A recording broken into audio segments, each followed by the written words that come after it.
siswa yang berasal dari Kecamatan Cibenying Kidul, Cibenying Kaler, Coblong, Lempong, dan Acamanik ini menuntut Distrik Jabar untuk membenahi proses UPDB 2018 jalur non-NHUN yang dinilai banyak kecurangan.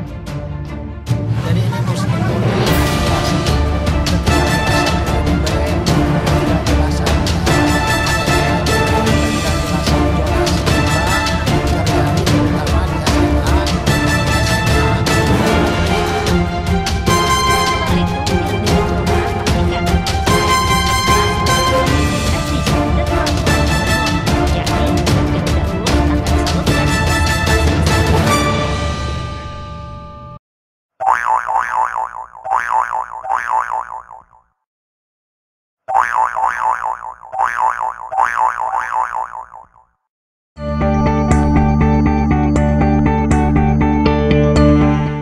Apa itu madrasah?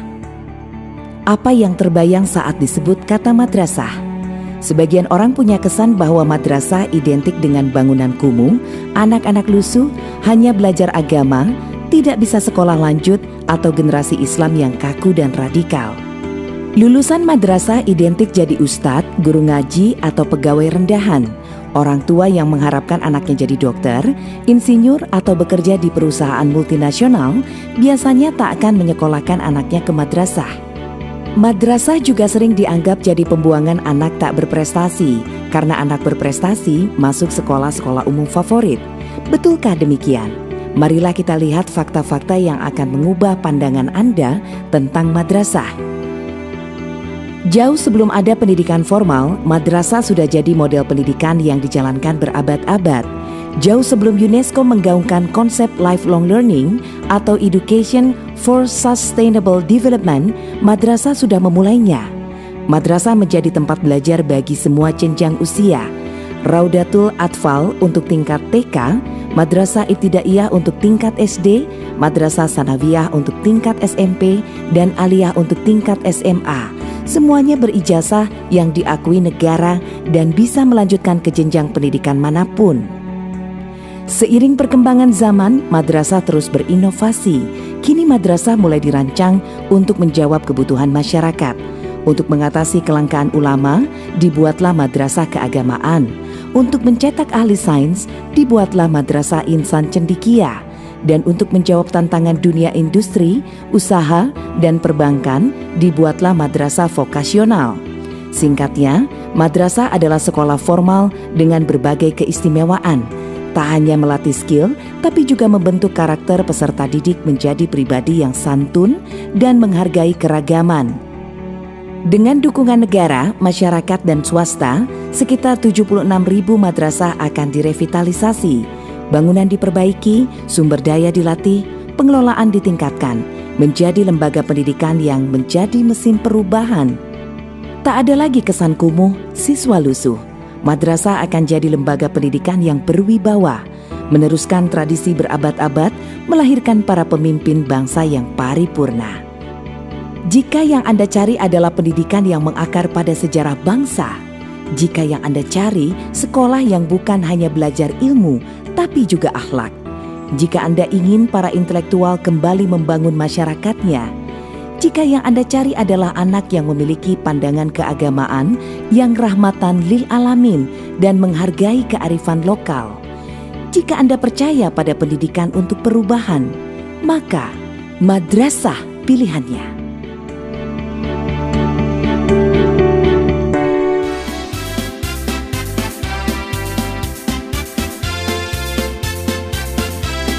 Karena madrasah sudah mencakup semua yang saya butuhin buat masa depan, kayak ilmu pengetahuannya sama ilmu agamanya juga. Madrasah itu kan punya dua keuntungan, punya two benefits ya. Pertama, get science, kedua get religion. Dapat ilmu pengetahuan umum dan ilmu pengetahuan agama juga. Itu yang menjadi pilihan masyarakat. Madrasah itu beda dari SMP yang lain ya. Dari madrasah kita belajar banyak bagaimana berperilaku dengan baik. Pokoknya beda aja suasananya, nggak ngebetain kayak waktu SD. Karena madrasah itu agamanya lebih kuat daripada SMP. Karena di madrasah sanawiyah itu terdapat pelajaran agama-agamanya dan untuk memperdalami ilmu agama. Saya lebih praktis, nggak mikirin cari pengajian lagi. Ya kan ibaratnya setengah pesantren dah tuh, kitab kuning diajarin. Ya segala agama udah mantep di sini. Saya nggak pakai mendisiplinkan anak buat sholat duha, anak saya udah rajin banget di rumah. Animo masyarakat sekarang ini adalah orang tua memilih yang cenderung agamanya lebih banyak daripada pelajaran umum. Maka orang tua memilih agama yang lebih banyak, agama yang lebih diutamakan. Sebab itu berkaitan dengan akhlak. Sekarang memang kondisi masyarakat anak-anak zaman sekarang, akhlak yang merupakan hal yang harus diutamakan tapi sekarang justru menurun. Maka orang tua sekarang bisa memilih ke sekolah yang berbasis madrasah. Saya hanya ingin menjaga akhlak saya dan agama saya agar lebih kuat dan lebih bagus. Saya ingin menjadi anak yang baik untuk bangsa dan negara dan orang tua. Saya lebih milih madrasah karena di madrasah sangat menjunjung tinggi akhlak dan adab dan perilakunya, seperti kayak lebih mengutamakan takzim sama gurunya, lebih dijunjung tinggi.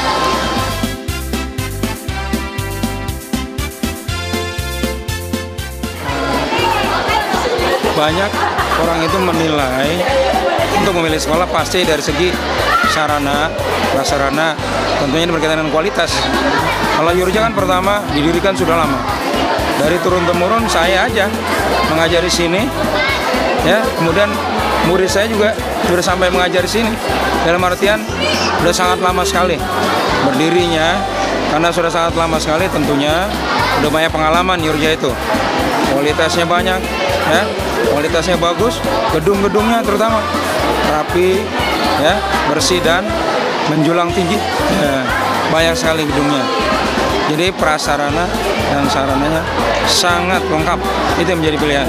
Karena Yurja pelajarannya lebih lengkap, semua pelajaran agama ada di sini, terus fasilitasnya lebih lengkap dan alumni-alumni di sini lebih sukses daripada saya lihat sekolah lain yang MTS madrasah juga. Karena lebih terdekat, terus terakreditasi A, jadi saya memilih Yurja. Nah, karena kayaknya sekolah Yurja tuh cakep, fasilitasnya bagus, udah gitu pelajarannya lengkap. Apalagi kan ada taklim tuh yang pelajaran paling disegani kayaknya, yang membuat akhlak kita jadi baik kepada semua orang dan juga semua orang-orang, ya. Dan juga pada guru dan orang tua, ya. Kenapa harus Yurja dan madrasah yang harus dipilih? Karena madrasah itu identik dengan pondok pesantren. Pesantren adalah pasti udah banyak yang lebih banyak yang tahu bahwa pesantren adalah menekankan pelajaran agama dan akhlak. Maka orang tua yang tidak mampu ke pesantren, maka ada pilihan terbaik adalah madrasah. Madrasah adalah salah satu pilihan untuk mensejarkan dengan pondok pesantren. Kenapa Yurja? Yurja salah satu lembaga madrasah yang sudah lama berdiri, bahkan puluhan tahun sejak 1984 Umdatul Rasihin, Yayasan Umdatul Rasihin sudah berdiri dari mulai madrasah ibtidaiyah dan madrasah sanawiyah. Kenapa harus madrasah sanawiyah dipilih? Karena madrasah MTS Umdatul Rasihin punya skill, punya kelebihan dibanding madrasah yang lain.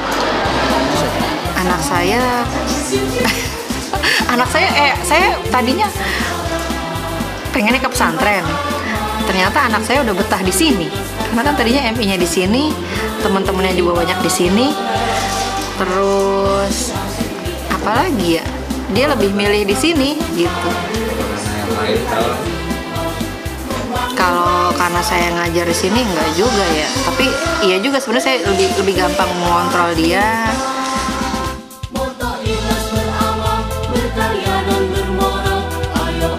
Pesan kesannya buat adik kelas semuanya lebih semangat aja belajarnya di sini dan jangan pernah bosan walaupun pulangnya lama. Jangan pernah ngelawan sama guru di sini karena guru-gurunya itu wajib disayangi karena guru-guru di sini udah baik-baik banget sama kita.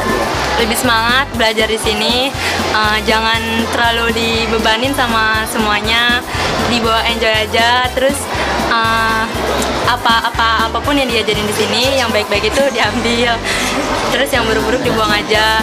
Terus selalu ingat setiap apa yang kita udah perjuangin pasti itu bakal ada hasilnya di kemudian hari.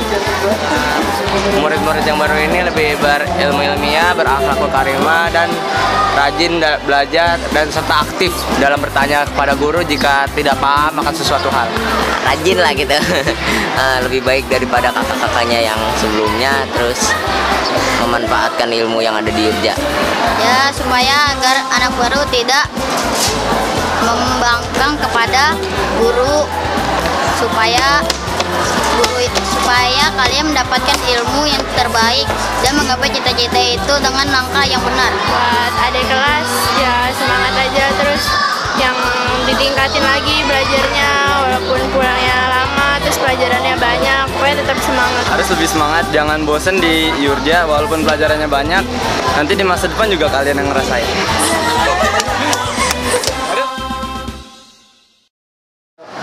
Baik teman-teman, berikut ini adalah program-program yang ada di MTS Mendata Rasikin dari kelas 7.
Merdeka, sekali merdeka, betul merdeka. Tepuk tangan buat kita semuanya.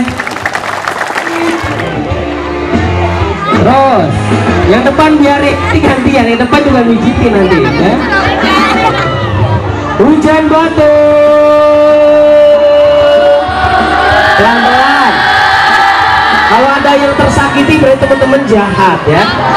Iya, temennya disakiti, jangan. Gigit kuda.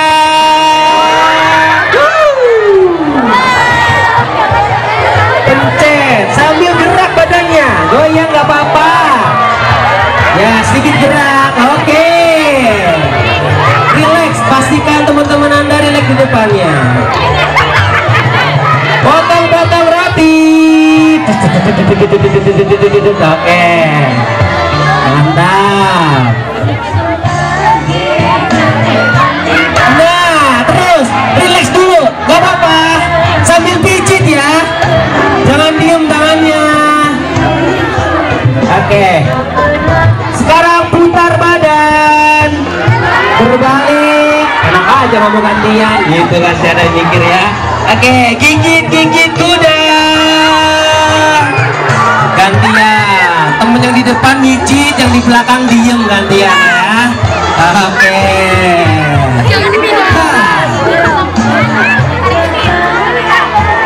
Potong-potong roti. Dari atas ke bawah. Nah.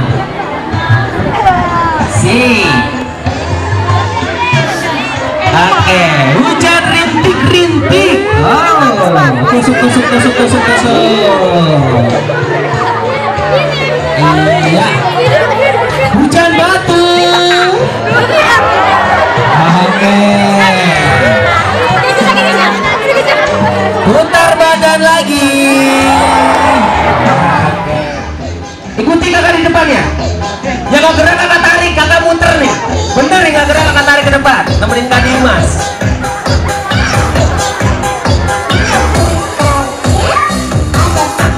Asik. Gerakin. Fokus gerakannya. Jangan main-main. Oke. Siap. Iya.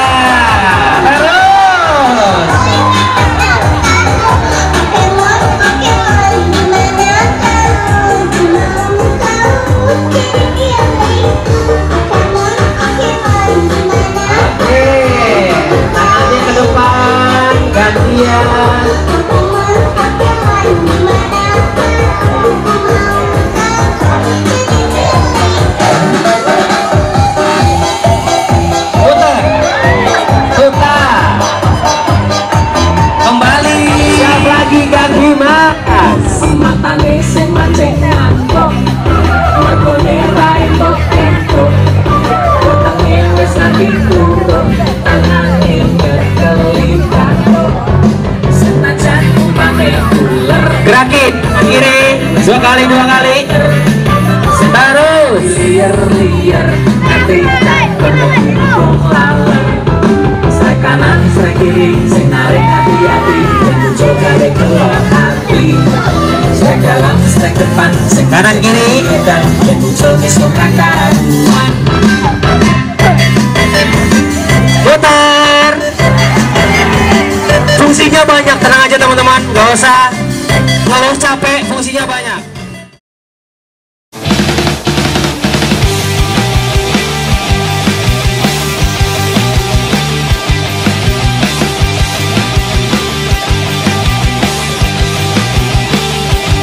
Hari ini ku tak ada di rumah, esok juga belum ada di rumah, esok lusa juga tidak di rumah.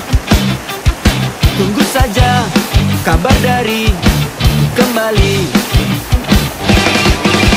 Aku sedang berpetualang menantang jiwa yang tenang, menikmati anugerah indahnya alam.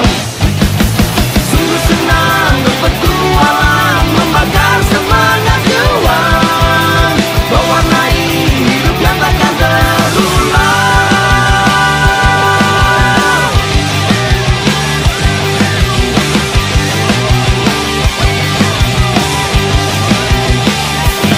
Ayah ibu,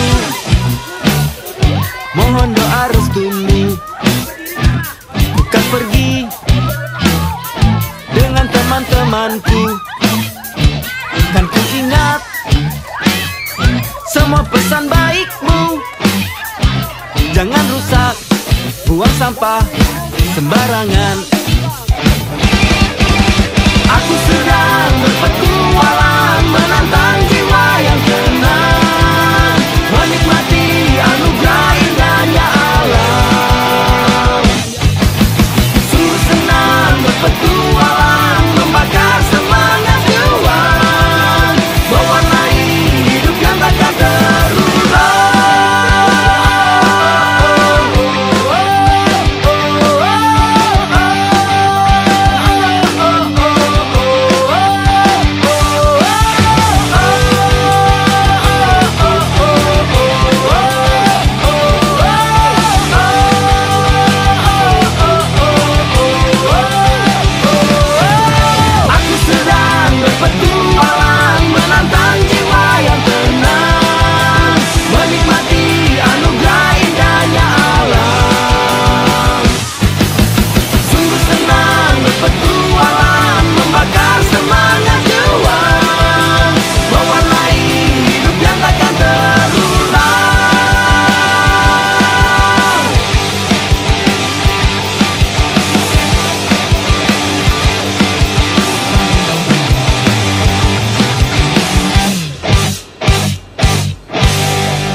1, 2,